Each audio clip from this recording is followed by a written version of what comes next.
This is the Soft Power Podcast, episode 17.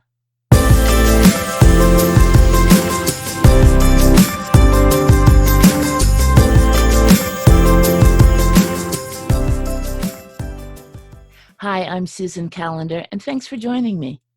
Presenting yourself, or showing up, as we like to say, is a critical part of your self-awareness. People notice almost instantly if you're ill at ease. Becoming self-aware and maintaining that state takes practice and mindfulness.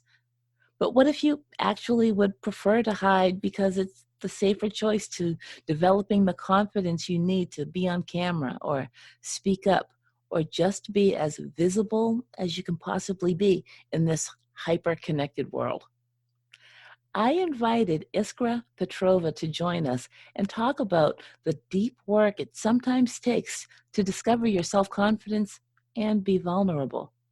Iskra is a clarity and confidence coach, and that alone tells you that you're not alone if finding what drives you is your main task. Iskra, welcome to the Soft Power Podcast. Hello, Susan. I'm so delighted to be here with you. Well, thank you for joining me. Iskra, you do something that's called higher awareness. Tell us about that. Yes, when we talk about awareness and what I do in my work with individuals and with group is supporting people to feel the full connection between their minds, their body, their emotions.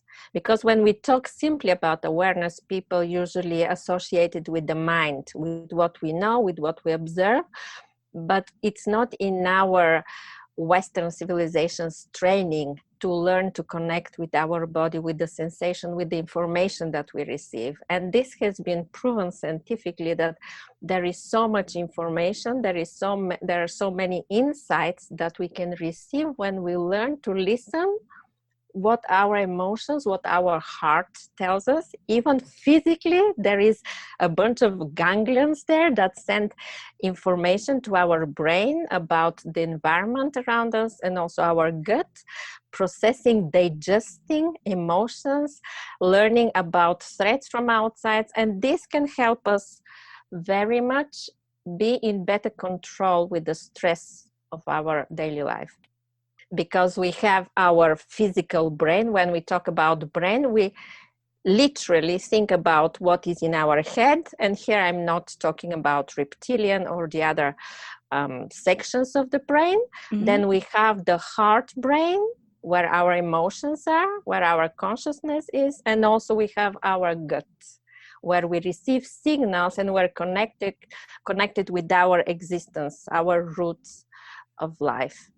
That makes a lot of sense to me. I've just never heard it referred to that way, but it's important to look at it that way because we are a complex system, and it's not just our brain, and it's just not our brain that we treat in a certain way each day. We're treating our whole body. Okay. Yes.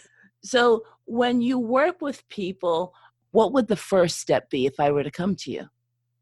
The first step, if we are just to meet for our first session, would be to explore where you feel right now, where you find yourself, in which place, in this very moment, right now, being in front of me, as well as in the present stage of your life. So we explore, what do you feel at the moment? How your body is feeling? Do you feel any tension? Do you feel any blocks, any stiffness somewhere? And then we explore, what do I think about a situation, about me being here, coming with particular problem, with particular issue. And also we explore, how can I make a first step? What is my best step from here to move me forward? So I like to break the process of this inner transformation, of this inner journey, into very small steps that are easy to be followed through. So after our period of work together, either in my 10-week coaching program, group coaching program, or my individual work, so people can replicate this process. They can learn and create it, turn it into a habit so they can support themselves further on. So you can go through the steps and then start again. Yes, in a different situation, because we are in constant growth since our birth throughout our whole life. So Very true.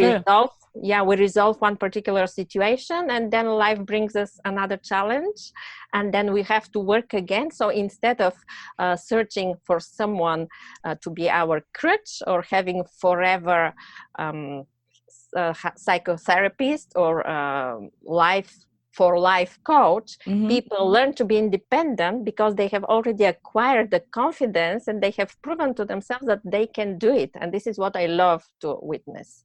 I agree with that, Iskra, because you know the right thing to do, but your brain, that reptilian brain, as you mentioned earlier, is still going to make you feel that fear and that danger when you really know the right steps and the right path to take. So what you're giving people is that program, is that journey that they can do on their own. They can do it with you, or they can just take a moment and say, okay, this is where I am. So according to Iskra's program, this is where I need to start again. Yes, absolutely. And also it is possible people to support their families and their children even. I'm working with little kids as well. I'm supporting people who have big businesses, people who are educators or trainers, leaders of teams. And it is amazing how easy it is for people, once they learn that they can achieve success in small or bigger steps, they can accept this sequence of steps, and they can start implementing and replicating. What is the second step on the path? It usually depends on the person's individual journey. Some people come to me with problems of self-esteem. They know that they have achieved something in their lives, they have their degrees, they have their successful projects, but inside, in themselves, they don't really trust it because they have some blocks, some limiting beliefs. So we explore which is the most urgent thing to be worked on. This is one possibility. And the other one, if they're in complicated situation, which one is the easiest to start working on? So we can start building this inner power and solidify the confidence from within. So we ask questions, so we get clarity. Where am I now? And then I check, is my client literate enough to express their emotions, to express their feelings, to talk about their needs? Because usually we have disruption in our feelings of being complete when some of our needs are not met. But many people don't even acknowledge, they cannot even recognize that they have a need which has not been met. So how important is breath work in the work that you do? It seems like that may be a part of it. Breath work is one of the crucial, the key elements that I'm using, one of the key tools. Breath work helps us connect with ourselves and stop the busy mind, the self-judgment, this chatter, the monkey mind, some people call it. And when we start breathing, we directly, instantly connect with ourselves. And we create this space of silence, this space of peace, where we can observe what is coming up at this very moment. So learning to breathe, to connect, is the very, not even learning, the breathing sometimes is the very first thing that I ask my clients to do when they come very agitated, or I have had two clients with high states of anxiety.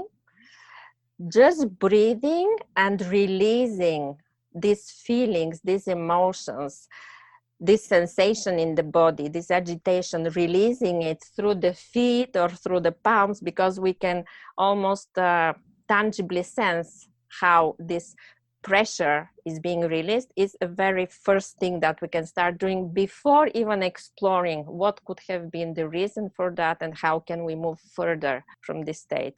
How does it show up? For people who are stressed, let's say at work, and I know that from experience because I used to be executive in advertising agency and also executive producer. For people who have lots of responsibility, there is usually stiffness in the neck and pain in the shoulders. And some, I don't know about the different cultures, but in some countries, in some languages, people say, I have too heavy a burden on my shoulders. And this is literally the conscious or subconscious mind, they connect. And when you say that, you might even put this weight on yourself. So here I also advise my clients to be very mindful of how they express themselves. Absolutely. Because when someone says, oh, my heart is broken, well, think about it, that your heart may listen to that and you may cause, some real problems. I agree with that. You are whatever it is that you think. So control your thoughts in the direction that you want things to go. So how do you know when you're ready to move forward? So to get to the space of confidence, some layers have to be peeled off. Mm-hmm. And this inner work has to happen. So the very first thing that I help my clients realize, confidence comes from clarity. So I help them get very clear about their values, about the contributions they have done already in someone's life, either supported business or supported their families or initiated a project, because people tend to forget about what they're good at, or they hear the praises and they don't believe that because they have some blocks from their childhood, something that they have heard at school or they have heard at home. So I help them start believing again in themselves. Now, do you work more with individuals or groups? I love to do both. I have my recurring group coaching program. I love to work with individuals because I get deep insights and I also observe this very deep transformation. And I'm launching a membership which has different levels because I see that in these challenging times now, more than ever, people need support. People need to learn how to keep balance in their lives, how to manage stress. People need to become more aware of what they feel and to name these feelings. And we, unfortunately, at least in our school system, we don't have classes about that. We don't teach children how to name, how to express themselves. And when we learn to express ourselves, then we're more effective working with our stuff, with our team, with our peers. The pandemic is something that has brought the world together in a way that who would have ever thought we could all be dealing with the same thing at the same time. Yes. So speaking to what you were just saying, Iskra, what do you think the current state of the economy has done to the confidence of people, to the people you're working with, both male and female? What I see that there is a very high level of confusion because things are not the way we knew them, because people don't know what is next and they're not prepared to handle this overwhelming stress, not just from within themselves, but they get affected by the vibration of the stress around in the family. And it's caused by fear related to health, fear related to losing jobs or losing projects. So many industries have already suffered from that. And this is such a high level of anxiety.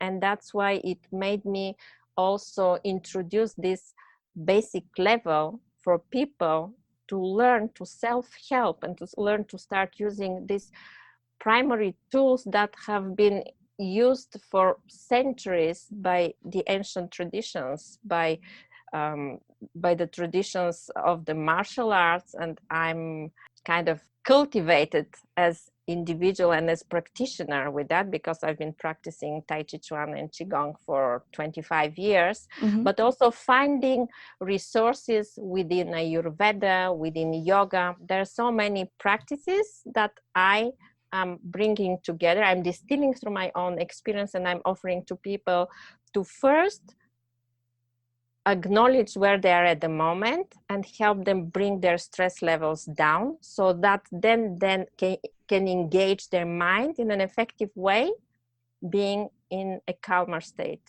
Are there particular pain points your audience or people that look to you that they're experiencing? The pain points that bring people to inquire to work with me are usually this inner anxiety that sometimes is not really manifested, but often when leaders, team leaders, or coaches or educators come to ask to work with me, they have this deeply rooted fear of visibility. They know that they have to scale their business, or they have to transition, especially now, into working online, which means that they have to address their audiences on camera. Yes. Either record a video or come and do live, but they have the fear of becoming more visible, and the fear of I don't look well, I don't sound well, people will laugh at me, I cannot express myself clearly, my message is too weak, there are so many other people out there who are so vocal and so popular, who's going to listen just to me. I'm just using the exact words of my clients. I hear the same thing all the time, Iskra. So I'm smiling here because I'm very in tune to what it is that you're saying. So how do you handle it when people have these limiting beliefs that they are not good enough? I take them through this process of inquiring and learning more about themselves and seeing their true values from different perspectives. I use lots of guided meditations when I help them come to a state of calm and peace, and help them have a different look and stop trusting some lies, some words that have been planted in them for many years. So they acquire a new, fresher look on themselves, and then they truly understand that they're worth it. They start learning the tools step by step to appear on camera, to structure their messages, to become more open and brave to share their personal stories. Because what I truly believe, that in every person's life, there are some transformational events that have been crucial to their own growth. And when taken and put into this particular format that I'm teaching my clients, they can take this message out there and they can connect with their audiences in a very authentic, unique for them way. You have a very unique approach to this. Tell us about your career before you decided to become a clarity and confidence coach. It happened when I had and I still have it, my film production company. And we have been working only on major projects, very high stress levels, big budgets that have to be invested in very short time, and lots of responsibility for hundreds of people, both crew and talent, actors. This was damaging for me. Mm-hmm. I started feeling it on my health. Also, it sounds stressful. Yeah, and it went in very deep contradiction to my beliefs and training as martial artist and qigong practitioner. So I was feeling like pulled between the hype of this very busy life and my meditation. I've been doing meditation daily since 1995. So there was a moment when I said that my life has to change, especially now having a new baby in 2012. I chose to leave the city and replaced it with a rural life in a very small village. Good for you. From where I run my coaching practice with clients from all over the world. And that's why you're so chill, as we say. Thank you. So I guess chill translates in Bulgaria. Yes, I've heard that for many, many years from my clients, marketing directors. Yeah, they've been saying, oh, it's so great to be around you. We just feel this calm and we slow down and we relax. And it's so true. It's so true. Yeah. Before we bring this to a close, Iskra, is there anything that they can do to experience more clarity and confidence? I advise people, whenever you feel that you are in a challenging situation, it is stressful, and you start feeling your blood boil and you start feeling your sweaty palms, just take a moment and breathe out. And don't focus on breathing in, but just breathe out. Breathe out this tension, breathe out these bad thoughts, breathe out this hesitation, whatever there is valid for you at this very moment, and feel how you're breathing it out through your palms and through your feet, breathing out into the earth. Then after a couple of breaths, you open up space and now you can breathe in freshness. I would love to experience that. You can find Iskra at iskrapetrova.com, and I'll include all of her links in the show notes. Iskra, thank you so much for joining me today. Thank you so much, Susan. Soft Power Society, the Thrive with Live Video Challenge will be starting again. If you fear creating videos to promote yourself or your business, this challenge is for you. It's not just about the mechanics. It's your mindset that's making you overthink what to say and going from where you are now to perhaps never having created a video to having a full library of content for your followers to choose from. You can join the challenge at businessclass.expert/live video challenge. Thanks for joining me today. Bye for now.